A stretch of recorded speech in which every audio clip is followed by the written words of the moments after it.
Among the tales of sorrow and ruin that came down to us from the darkness of those days, there are yet some in which amid weeping there is joy, and under the shadow of death, light that endures. That's a passage from J.R.R. Tolkien's The Silmarillion, published in 1977. My name is Larry, and you're listening to the first full episode of the Tolkien podcast. Over the last 20-plus years, I've had the good fortune of traveling and meeting with Tolkien fans around the world, especially in the United States, but also New Zealand and in Europe. One thing that comes up repeatedly is the topic of today's podcast. It might be a little controversial. People often ask, what should I read next, or in what order should I read Tolkien's works? The easy answer, the one you'll hear most often, almost from anyone's lips, is read them in the order that they were published. But I'm here to tell you today that's not the only way, and in my opinion, not the best way. So let's jump right into how to read Tolkien. The first parts of this are not controversial. They're almost universal. The first thing Tolkien published, Middle-earth related, obviously published things academically related, but was The Hobbit in 1937. And most people feel that that's the best starting point to read Tolkien. I agree, without a doubt. It's in simple language, it's chronological for the stories of Middle-earth. It's a good introduction to hobbits. In a hole in the ground, there lived a hobbit, not a dirty, nasty hole. That very famous opening line. That's a great place to start. I don't think The Hobbit's quite as easy to read as people sometimes imagine, or they sometimes romanticize. It's still a complex writer in a little bit of a complex language. It's very serialized, though. It's a good thing you can bite off chunk by chunk. But that's a great starting point. I do think there's a lot of people who start with Lord of the Rings. In fact, book sales tell me for sure that's true. Lord of the Rings has sold hundreds of millions of copies, while The Hobbit's sold a lot, but not that many. If you read The Lord of the Rings first, nobody's mad, but you should go read The Hobbit. You might read the annotated Hobbit, but Hobbit, 1937, great start. Lord of the Rings, 1954 and 1955, that's the next place to go.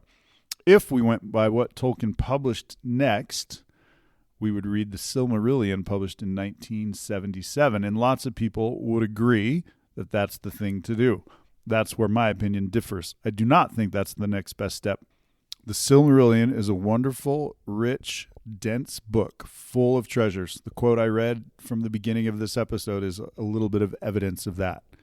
In fact, the Silmarillion is more quotable than you would think, but it's also full of dense, biblical-sounding language. It's full of genealogy. It's full of origin stories that are so fantastical and mythological that it's not the Lord of the Rings, that's for sure. The language is different. And so many people, as a result, get into the Silmarillion. Either they don't finish it, it stops them dead in their tracks. And if that's the case, if that happened to you, feel no shame.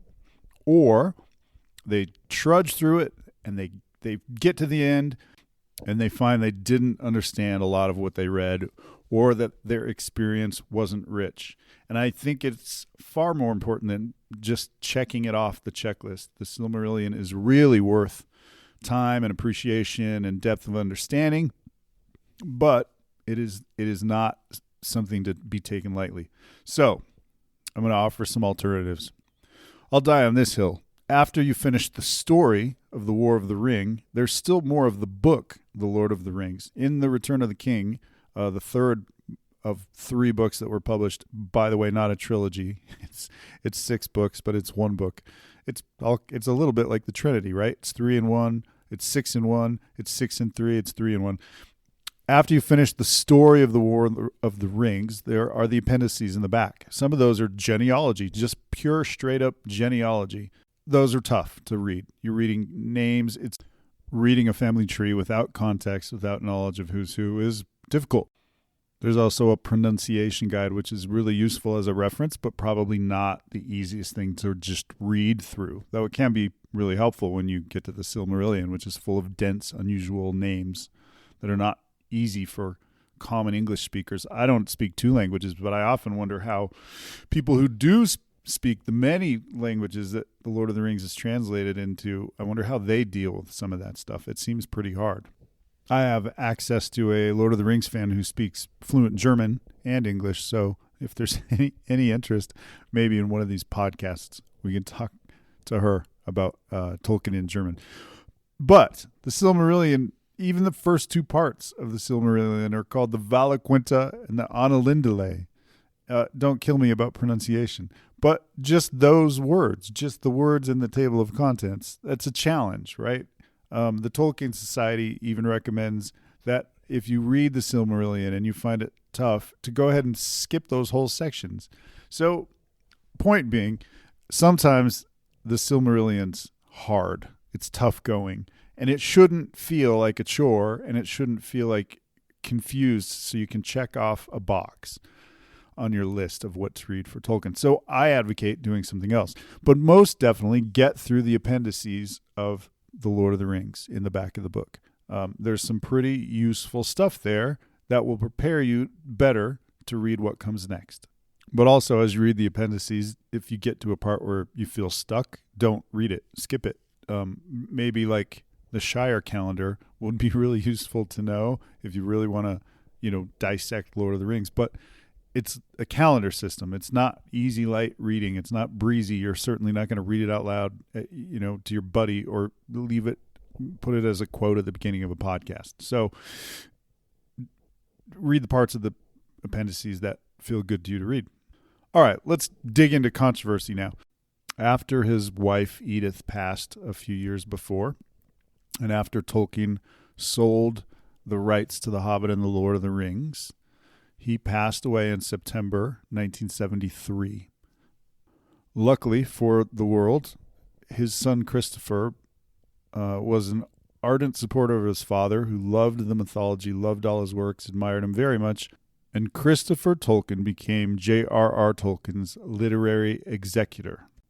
Without any doubt and beyond any comparison, Christopher Tolkien is also the greatest Tolkien scholar that ever lived and probably ever will. He passed too, not too many years ago. It's tempting to go on a sidebar, actually, about the Tolkien estate and everything that changed when Christopher passed, but that's another podcast, I suppose. Christopher published his father's legendarium, The Silmarillion, in 1977, but that was not the only significant book published in 1977, and it's not the one I recommend you read. Also published that same year by Tom Shippey was The Road to Middle-earth.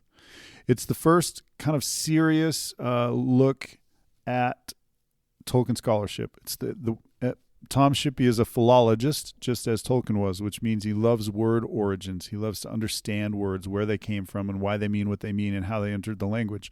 So Shippey was kind of the ideal person to explain Tolkien to some degree, and he did that in a book that's still regarded all these years later as a really worthwhile read.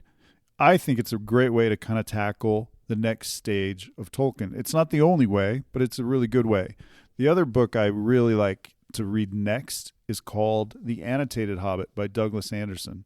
Doug is a guy, a scholar of authors, and he writes about mostly obscure authors. He calls Tolkien, J.R.R. Tolkien, the most famous of all his obscure authors.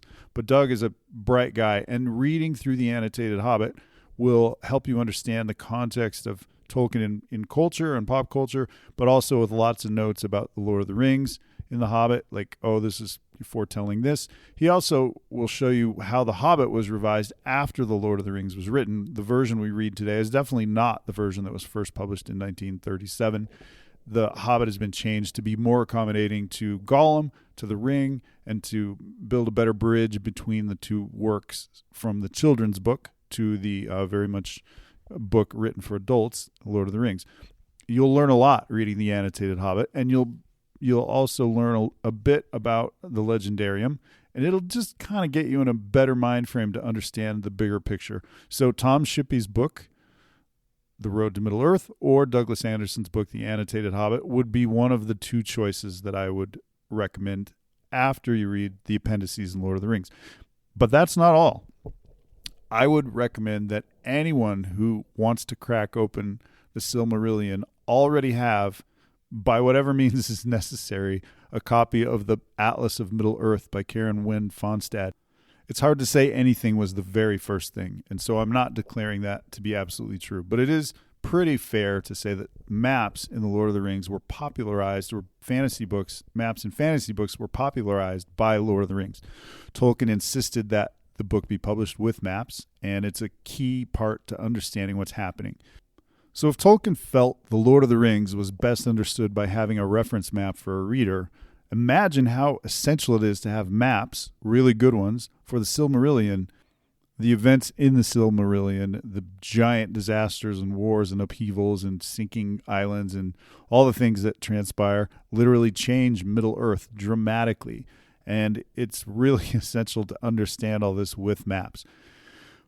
Karen Fonstad made these maps, first published in 1981, to help readers, and they really are essential. And I do mean essential, underline, capital, whatever. You really should have this book available to you. There are other map books, and those are fine too. Nothing wrong with them. But whether you get an old used copy, whatever you do, make sure you have maps when you start to read the Silmarillion. It will help you so much. It's going to talk about the journey of the elves. It's going to talk about the search for the Silmarils. You're going to hear where the bad guys live and where the good guys live and where sieges happen and where wars take place and where mountains are thrown down and islands are sunk into the ocean. And it's so much easier to, one, look up names, crazy, weird, unusual Middle-earth names, which were Tolkien's stroke of genius, to find them on a map and to understand what's happening. I just don't think you should read the Silmarillion without it. I'll declare that, and that's a hill I'll die on. And no, I'm not getting any money from any publisher. Miss Fonstad passed away, which is unfortunate. I don't think she got the attention that she deserved in life. She did fine. Like, her life wasn't a sad misery or anything, but I would have loved to talk to her. I would have loved to interview her about her process. I would love to hear her talk about Middle-earth. It's clearly a labor of love. Hopefully it was a labor of commerce for her as well, but it's invaluable, and it should be in your Tolkien library. It should be in there before the Silmarillion or along with the Silmarillion. And that's if you didn't take some advice to consider reading The Road to Middle-earth by Tom Shippey, which maybe should be a precursor to the Silmarillion. There's another problem with the read in the order that it was published theory that I don't think can be overlooked or ignored. This isn't controversial, but it turns out the Silmarillion is not the very next book that Tolkien published. In 1962, I almost said 66, but in 1962, Tolkien published The Adventures of Tom Bombadil and other verses from the Red Book, which will almost always be referred to as The Adventures of Tom Bombadil, because no one wants to say the whole long full title, but that's what it is. The enigmatic Tom Bombadil, cut out of Peter Jackson's movies, much to the dismay of many, gets a poetry treatment in the 1962 publication. So if you really are, adhere to the read in the order that it was published, then you need to go read The Adventures of Tom Bombadil. Good news is you most certainly can find that on Amazon. Actually, I'm going to check that right now. It's true. You can read The Adventures of Tom Bombadil and order it from Amazon or get it on Audible. But if you skip it, you've broken the read it in the order it was published. Let me just say that book contains 16 poems. 2 of them feature Tom. The rest are different things, kind of fairy tale rhyme. 3 of the poems appear in Lord of the Rings as well.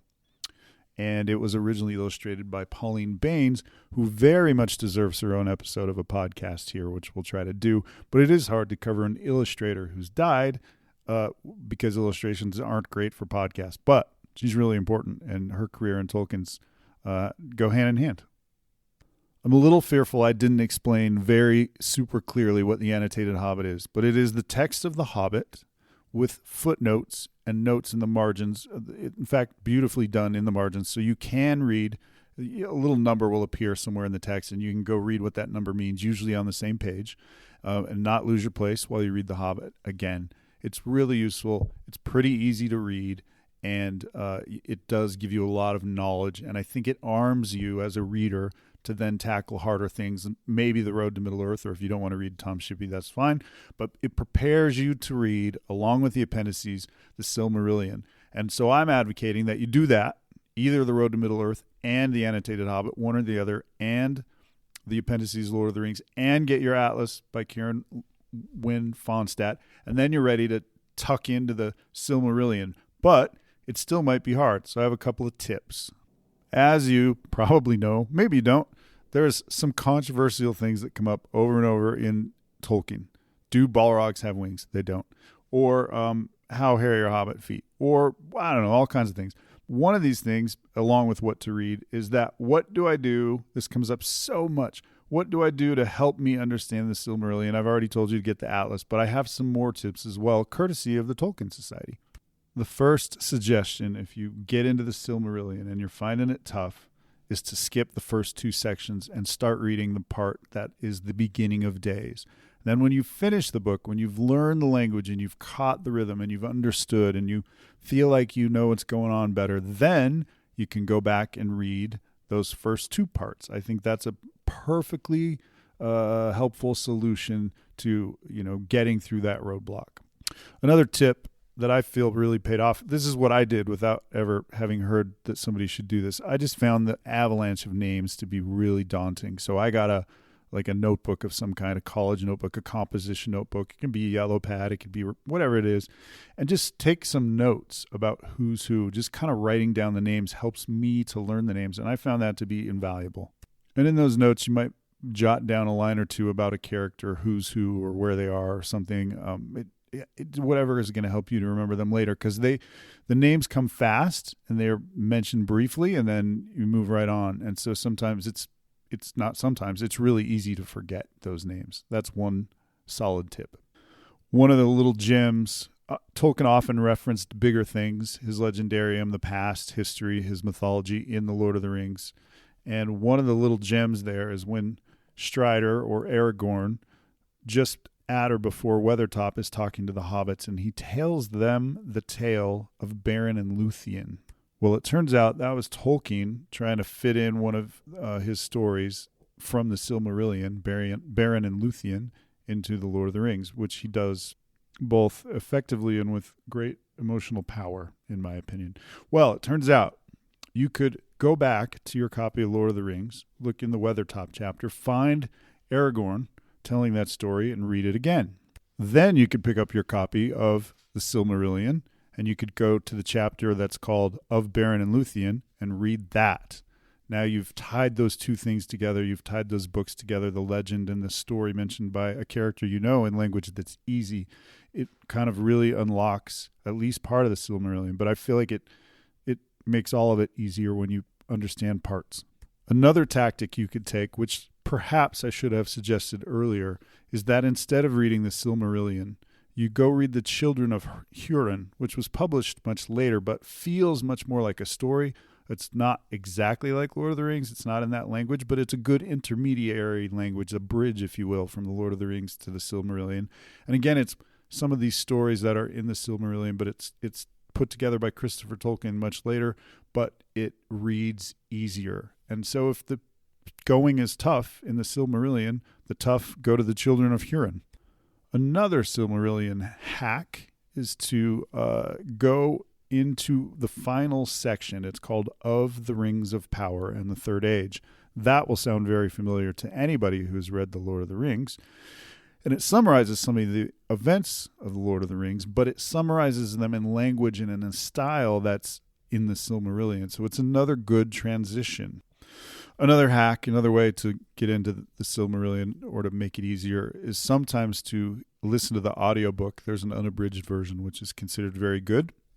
You can also read along as you listen to the audiobook. That takes away the concerns of all these names and the pronunciations, which can really be daunting.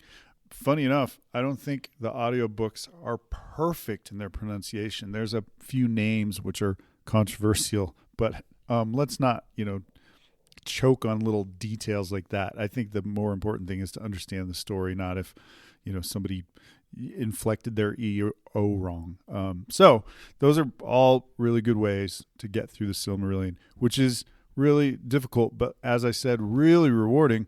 And it does then lay the foundation. Once you made it and you understood it, and there's no shame in reading it twice or reading parts or getting what you can always come back. Don't feel obligated to read it. But when you get it, When you make it through, the reward is good. And then when you read anything else on the long list of things that Tolkien published, most of them after his death, it's a lot easier. So, with the Silmarillion out of the way, I feel obligated to go through some other books. Not all of them by Tolkien, but definitely about Tolkien. And I think after the Silmarillion, after you really get through and get it down, using whatever hacks you have, this order isn't as important, but more or less the publication order is the way to go. But I'm going to throw in some books by other people, so here we go. In 1980, Unfinished Tales was published, and I think that's a great follow to... It's edited by Christopher, but I think that's a great follow to the Silmarillion. Or if you're having trouble with the Sil, go ahead and pick that up and read parts. That's another book where you can just skip around. So if something is dense, or if something's familiar, or something's extra appealing, read that. Unfinished Tales is also followed by notes from Christopher, and that is another thing you can feel free to read or feel free to skip. There is no guilt and there's no wrong way. I will say that the Unfinished Tales was something that Christopher Tolkien put together before he had gone through all of his father's works.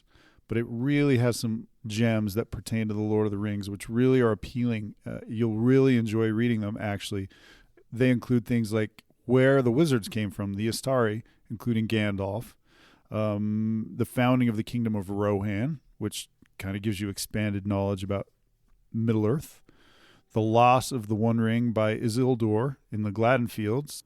There's also the only map Tolkien ever made of Numenor, and there's a tale of Numenor before its fall, so that's kind of a little treasure. Christopher later went through all the things and released more complete stories, but this is like a patchwork of unfinished tales, and some of them aren't finished, and that's great.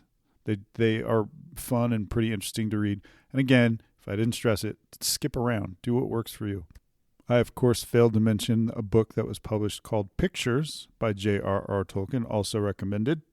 In 1981, thinking that no one would care about the letters written by J.R.R. Tolkien, they published a book called Letters of J.R.R. Tolkien, and it turns out fans really did care and wanted to read these things. That offers in his own pen to either fans who wrote in or publishers or different people, people trying to adapt his works. He wrote about his works, and it's pretty insightful. I definitely recommend it. I thought it was really interesting. You can skip a letter that you don't like or that's not as interesting, or you can read the ones that are very specific about Middle-earth. But as people talk and study about Tolkien's Middle-earth legends and lore, a lot of the answers are right there. Most famous, he talks about the Disney dwarfs from Snow White and the Seven Dwarfs, which was out in his lifetime. Spoiler, he didn't like them. In 1981, a fellow by the name of Humphrey Carpenter, who I don't really honestly know anything about, never have talked to him, I'm sure he's not living, but he wrote Tolkien a biography. And again, this is not a work by J.R.R. Tolkien, but I absolutely think it's essential reading, especially at this point in your reading list. If you've read those things, I think it's really important to understand who Tolkien was. There's also a book written much later called Tolkien and the Great War by John Garth. It definitely is on my shelf. In fact, I have 2 copies on my shelf, and I think that book is also invaluable. I think at this point in your reading, both of those, or either one of those, but maybe both of those, are really good to read. You've read his letters, you've read his works, you've read the main works. There's still some riches coming, but I think it's a good time to learn about the author. In 1983, so a full 10 years after Tolkien's death, Christopher Tolkien starts one of his great undertakings. I am electing not to get into the weeds too much, but Christopher published what's called The History of Middle-earth, and it's 12 volumes. The first published in 1983, called The Book of Lost Tales 1. The last published in 1996, The Peoples of Middle-earth. As an example, the first book, The Book of Lost Tales 1, contains the very earliest versions of the Silmarillion stories, which are often quite different. The language is kind of less formal, but lots of obscure words, lots of things that are unfamiliar. So it's interesting reading.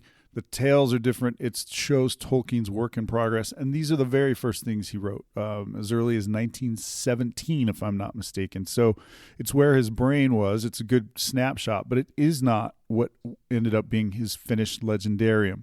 So your interest needs to be in the progress of Middle-earth, not the finished word or the best finished word, the best available finished word on what is Middle-earth.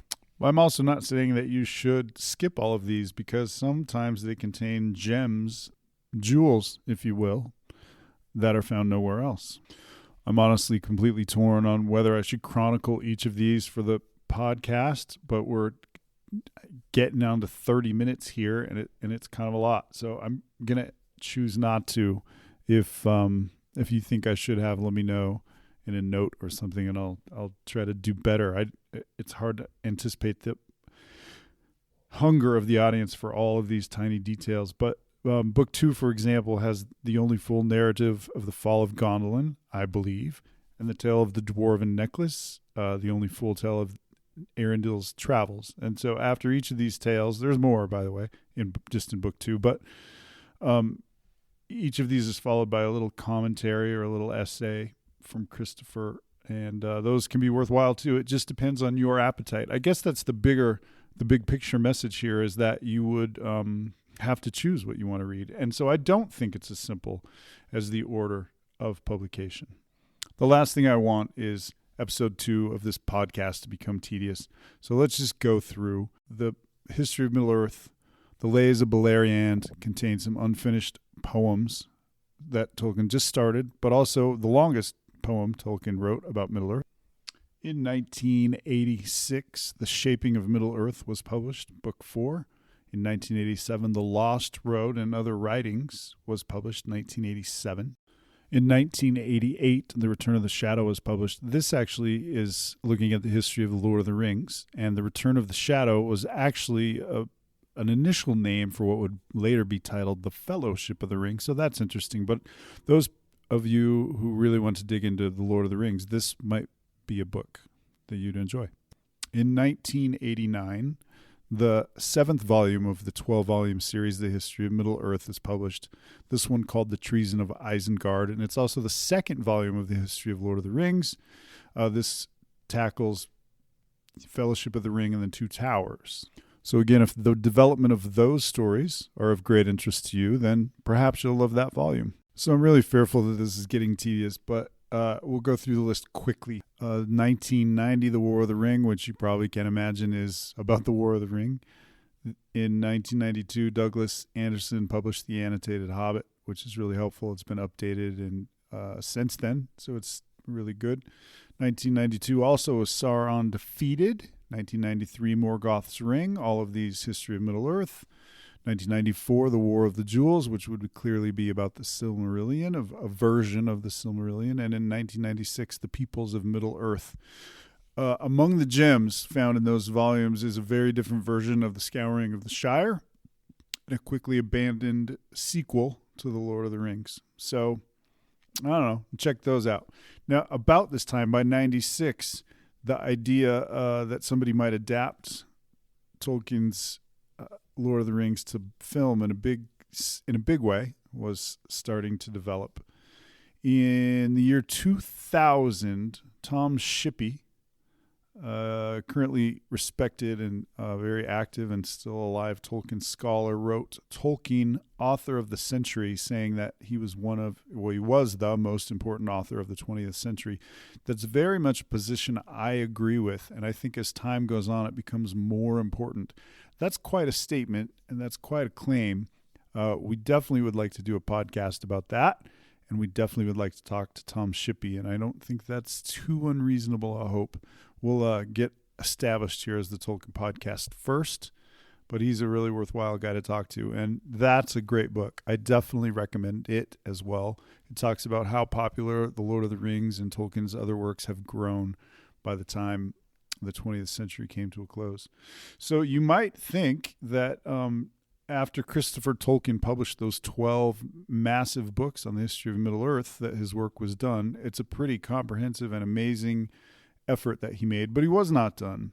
Another really important book came out in 2005 called The Lord of the Rings, A Reader's Companion. It's by Wayne Hammond and Christina Skoll, and it's a bit like an annotation of The Lord of the Rings. It's many people consider it an absolute must-read, like one of the core things to reference, and it's full of details. I am ashamed a little bit to admit I haven't read it cover to cover, but I've sure used parts, and it's really worthwhile. And I definitely think it's a book you could read almost at any point. You definitely could read it if you chose right after The Lord of the Rings, after you read The Lord of the Rings. It's up to you. There's some drawbacks and some reasons to do it. Christopher Tolkien continued to publish, though, and took his father's works and put them in the most coherent straightforward storytelling that he could. So in 2007, The Children of Hurin was published. There were some pretty nice editions of that when they first came out, and it had been a while since Christopher had published, almost 10 years, and it definitely was much more straightforward, and it's easy to read. It's one of the options available to you if you are finding the Silmarillion a struggle. And then in 2013, The Fall of Arthur, edited by Christopher, not a Middle-earth work, but certainly important. In 2014, Beowulf, a translation and commentary, was published by Christopher. In case that's not clear, that's definitely written by J.R.R. Tolkien, but Christopher got it published in a way that's commentary and helpful. If you are deeply into Tolkien scholarship or super curious about his stories, in 2015, there was a book called The Story of Kullervo by Verlin Flagger. And this looks at some early writings of Tolkien. I want to say 1914 without looking it up, 1914, 1915. But these stories served as the basis of Turin-Turambar, so the children of Hurin in the Silmarillion. So another important work, but not the last. In 2017, Christopher published what's probably his most personal of his father's works, Beren and Luthien. No, I've talked about that a lot, several times in this 30-minute podcast, but it's worth mentioning this book contains all the different versions of Beren and Luthien. It is one of the three great tales of the first age of Middle-earth, the other two being The Children of Hurin and The Fall of Gondolin. So the final book published by Christopher was, in fact, The Fall of Gondolin. For those who do not know, Gondolin was a great fortress in the First Age, stronghold in defiance of Morgoth, who is the daddy of Sauron, the baddie of the Lord of the Rings, the reduced but yet evil person who wants to bring all of Middle-earth into darkness and his dominion. Spoiler alert, I guess, but since we know it's not Lord of the Rings, Gondolin is betrayed and falls, but also the hope for the future emerges from this. The way that Tolkien tells a tale would make any battle in The Lord of the Rings seem tiny by comparison. This is a siege of multiple Balrogs and dragons and numberless orcs attacking the elves at the height of their power in a battle that shakes the earth. There are some beautiful illustrations of Gondolin by Alan Lee and others, definitely worth checking out. It's as magnificent and epic as can be conceived.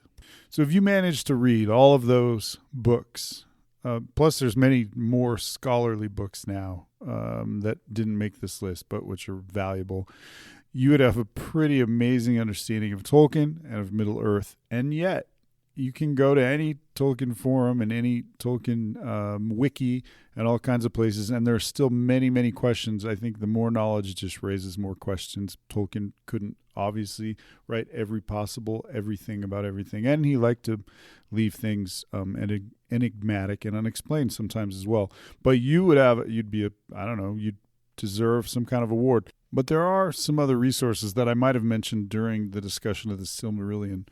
A really good one is Corey Olsen, who's also known as the Tolkien Professor, and he has a series of lectures and discussions and seminars on Tolkien's works. Now, he tackles these thematically by book. That is not something I intend to do here. I met Corey actually years ago and talked to him when I was very engaged and busy volunteering for the OneRing.net. And I think I saw a headline that perhaps Corey is working with the OneRing.net. I know he had wanted to do that years ago and it didn't happen, but I think maybe that's happening now. In any case, if you Google the Tolkien Professor, it's a podcast, you can go find his readings and discussions of the Silmarillion. And that's an absolutely valid way to get through the Silmarillion as well. They break it down. He's very good at pronunciations. You'll hear the right names. And by the way, sorry if I missed some. I am not a Tolkien scholar. I am a journalist, as I said, and a person who's been immersed in Tolkien fandom for decades. I've talked to scholars. I know them. I've interviewed them, but I'm not one. Don't claim to be. But Corey's The Tolkien Professor Silmarillion is really worthwhile. He does a lot of other things. You may find all of them worthwhile, but I thought that one was particularly good. I know Mr. Olson would not probably remember talking to me or meeting me when I was, on behalf of the One Ring, but I definitely remember him. He's a likable person, and this likableness definitely comes across in the podcast. So, again, that's recommended. In case it isn't abundantly clear, this podcast was created and will continue to discuss the works and the life of J.R.R. Tolkien, with lots of diversions into works inspired by his efforts, the ramifications of his work on pop culture, and actually indeed just culture, the works of his son Christopher Tolkien, real people in the world I have met named Tolkien, adaptations of the professor's works, and other mediums that most definitely, obviously, will include film and television and art and music, or anything else that seems worthy of discussion or of interest. In no way is anything discussed here part of, officially or unofficially endorsed by anyone associated with the Tolkien estate, Middle-earth Enterprises, any of the publishers of any of the books of Tolkien around the many countries in the world that print Tolkien books, or any of the film studios or any artists that publish Tolkien content. Indeed, I'm a guy talking about Tolkien. It's simple commentary and discussion of all of the above and more. It is, as the name suggests, the podcast about J.R.R. Tolkien and all the many, many things that surround him, his life, and his works. And my credentials are that I know how to read and write and research and interview, and I have done all of those things related to Tolkien for a long time. I have indeed spoken at many conventions coast to coast across the United States, in Germany, in New Zealand. I have visited film sets. I have sat down with artists. I have broken bread with these scholars. I've read a thing or two, and it's something I can talk about passionately and reasonably knowledgeably. It doesn't mean I'm a Tolkien scholar. I don't claim to be such. I may perhaps mispronounce words, and you're going to have to decide not to listen or forgive me and give me a little grace on the complicated world of Tolkien. I'm hoping for the grace, but you do what you got to do. Once upon a time, I organized the greatest Tolkien event of which I'm aware, all in one place at one time in Salt Lake City at a place called FantasyCon. We had a pretty amazing Tolkien slate of programming, and for many years, I programmed a convention on the East Coast, which shall remain nameless, mainly because I don't want to publicize them. They entered the Tolkien track. They folded it into high fantasy, of which it absolutely dominates the content. And the very thing that inspired the whole convention in the first place and all the different parts of it, D&D and fantasy, and they didn't think deserved its own track, which is just a laughable travesty in my opinion. Anyway, I don't do that anymore either, but I don't want to stop talking about Tolkien. If you enjoyed this conversation, which I confess grew pretty long in the telling, but if you would tell somebody else about it, I would really appreciate it. I'd like to grow the audience. I'd like to grow the potential guests that we have. I'd love to have participation, and who knows, I'd like to empower more conversations about Tolkien. That's one of my goals here. The quote that I started this podcast with was from the Silmarillion, since I think it's kind of the crux of the conversation here. I didn't read the whole quote. Clearly I didn't read the whole book, but we mentioned several times Beren and Luthien. And for those who don't know, and I just said a couple of minutes ago that it was the most personal of Tolkien stories, and the one his son Christopher was most personal to him. The very quote, which I'm going to repeat again: "Among the tales of sorrow and of ruin that came down to us from the darkness of those days, there are yet some in which amid weeping there is joy, and under the shadow of death, light that endures." And here's what I didn't say: "And of these histories, most fair still in the ears of the elves is the tale of Beren and Luthien." End quote. J.R.R. Tolkien, The Silmarillion. I am always an advocate that a book should improve your life, not just be a great book. So reading and studying Tolkien should improve your life. That means you shouldn't stay in the house. It means you shouldn't be isolated. It means you should get out of the house. You should make friends. You should find fellowship. You should travel. You should see places. And one of the places that you probably could see, especially if you've read all those Tolkien books, is the grave of Tolkien, a short walk from Oxford in a public cemetery. Obviously, if you ever go, treat it as sacred ground with great respect. In all the tales of Beren and Luthien, all the versions that Christopher publishes, the kernel, the nugget of the story remains the same, and that is that a mortal man finds an immortal elf, and her father, in great opposition to Beren and his love for Luthien, hands him an impossible task that he must finish, that he must succeed at before he might wed Luthien. And she, of course, helps him in this impossible task, which is to rob the greatest evil being in Middle-earth with the most power of one of the jewels of the elves, the most prized possession in all of Middle-earth, a Silmaril, hence the Silmarillion. This impossible task is left to this mortal man. The might of all the elves couldn't do it, but Beren with Luthien fight against all these odds, so they have the permission and the blessing to be together. I mention all that to put in perspective that modest gravesite, that short walk from Oxford, that reads Edith Mary Tolkien, 1889 to 1971, Luthien, and John Ronald Reuel Tolkien, 1892 to 1975, Beren.